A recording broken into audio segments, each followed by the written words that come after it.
Finally, this package has came in. Thank you, FCP Euro. Had to wait a couple of extra days because the delivery was delayed, but I finally got it. Now I can finally install some of these parts that I've been waiting patiently for on the B6 A4. All right, so let me show you what is in this box. Some brand new front Miley strap mount bushings and brand new, how you pronounce this? Lem 4-door rear shock top mount slash bushings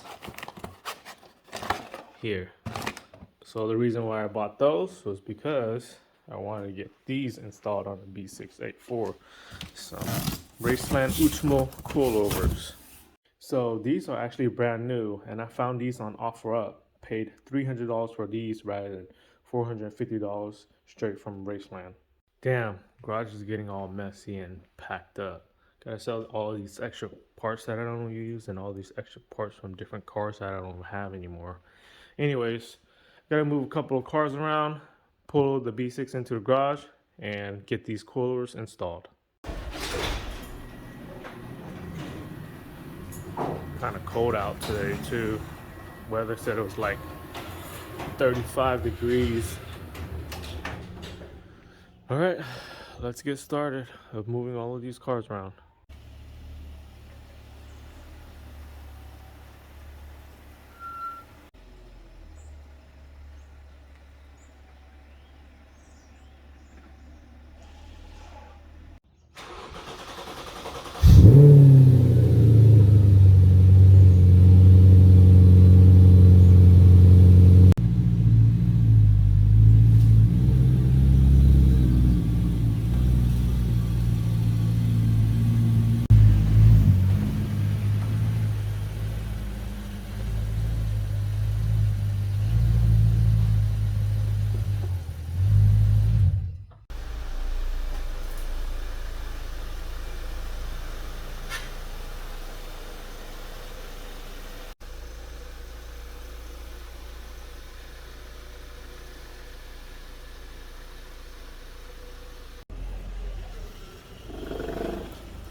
All right, car is in the garage. Now let's get started.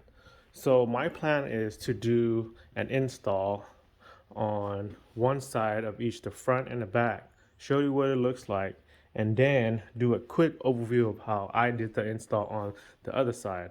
I'm not going to go into much detail because there are already a couple of videos that show you in detail how they did it, and especially the one that Raceland did is pretty good. So yeah, so that's gonna be my pan.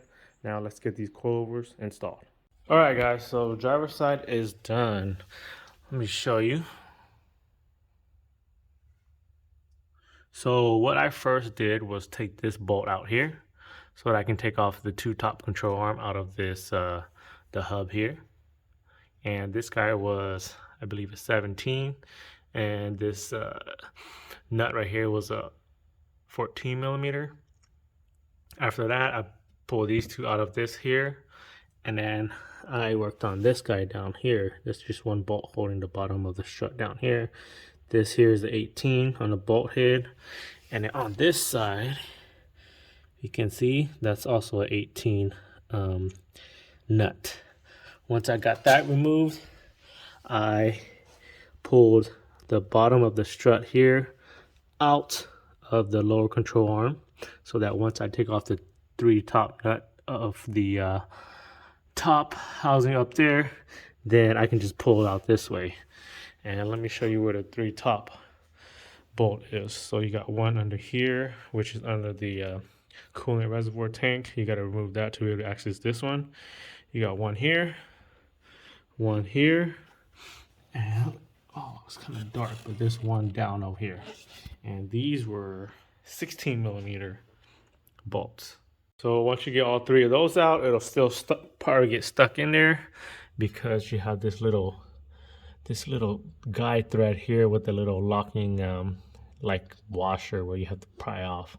Once you get all that out, then the whole assembly here should be able to pop out. And that's how I did the front coilover set. And as you can see here, See how it's kind of gray and pasty. I also applied some anti-seize on the thread to protect the thread and to protect the adjusting collar from not seizing up. You know, after taking off the old assembly, I did notice that all of my control arm bushings are going really bad. So I'm gonna have to replace all of the control arm bushings, or not the bushings, the control arms, the two top and the two bottom down here, and plus the tie rod end here real soon. But in the meantime, it'll be okay to drive on, and I'm gonna plan to replace those like real soon, maybe the beginning of next year. And lastly, from the front assembly, you do need the top hat and the bump stop with that plastic cover to put on your new suspension or coilover. So that's how I did the front. I'm gonna finish up doing the other side, and then gonna get started on the rear end and show you guys how I did that one after I do one side. All right, y'all, fronts are done. Check it out. Looking a lot better already, and only the fronts are done. Tucking some tire, a good amount of tire actually. So I'm still gonna need to adjust the ride height, but I'm gonna do that after I get the rears done. And man, these racelands can go really low. So right now the fronts, I still have like 1 to 1.5 inch threads, and that's how it sits right now. So just imagine if I go even more lower.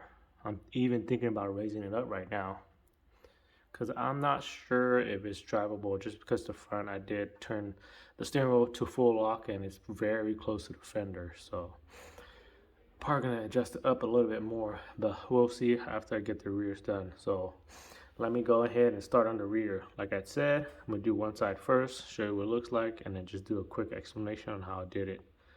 All right, guys, I'm gonna jump into it right now. All right, guys, so the rears on one side is done. Now let me show you what it looks like.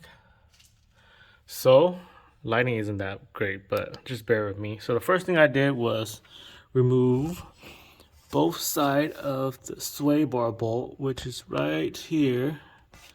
You can see the left side and right side, so it can help it go, so it can help the control arm go lower. After that, I got the two 13mm bolt up here that holds the top of the strut.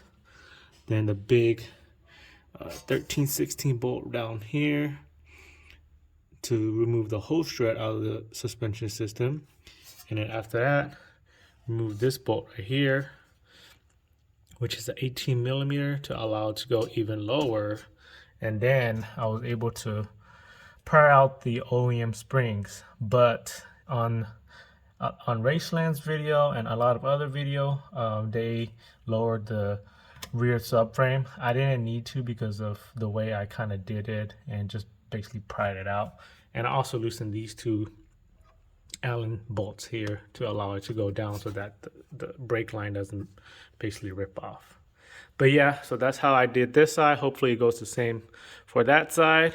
And for the rear, you need to take the top rubber mount on the spring and the bump stop and the plastic cover as well. And you know, after doing all this, noticed that there was a lot of rust, so I'm gonna have to replace a lot more stuff in this rear suspension as well. Anyways, let me go ahead and do the passenger side and then show you guys what it looks like with it all back together. The car is finally done, coilovers installed. Now let's take a look at it outside.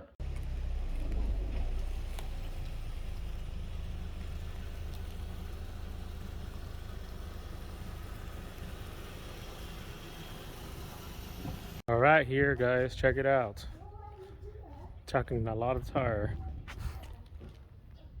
I still need to do some adjustments, but I want to drive on it for a little bit, let the coilovers settle, and then adjust it. But for now, pretty good. Took it for a test drove last night too, and it drove pretty good. Definitely needs alignment, but I'm gonna do the alignment after I do the front suspension replacement, because I don't want to do alignment twice. Hi, Coach. It's cold, huh? Yeah. But yeah, check it out. Hi, Coach.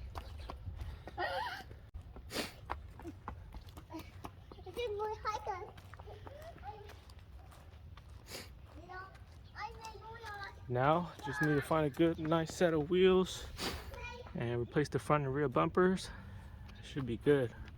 Got some more parts coming, so stay tuned for more videos, guys. All right, so the reason why I chose Raceland because of the price, and because this is just going to be a daily beater, not going to be used as a track or anything at all. Not going to be driven hard, just a daily beater to work. I have the RS4 for fun. I have another project for the fun, so it's just going to be on Raceland. And on my previous B6, I had Raceland Reds, and those drove fine. And when I test drove this, it drove pretty good too. So I'm actually really happy with these Racelands. So let me know in the comment down below of what you guys think about the car now. I'm liking it a lot. Just need to get a set of nice wheels and then it'll look great. Have a set on mine and hopefully I can find a set, but otherwise this should be good for now. Alright guys, so that's going to be the end of this video here, and I hope that this video can somehow help you guys out. Anyways, thanks for watching this video, guys. Don't forget to subscribe to help support my channel, comment any sort of feedback to help my channel grow, and like this video if you find it helpful. Thanks guys. I'll see you guys in the next video.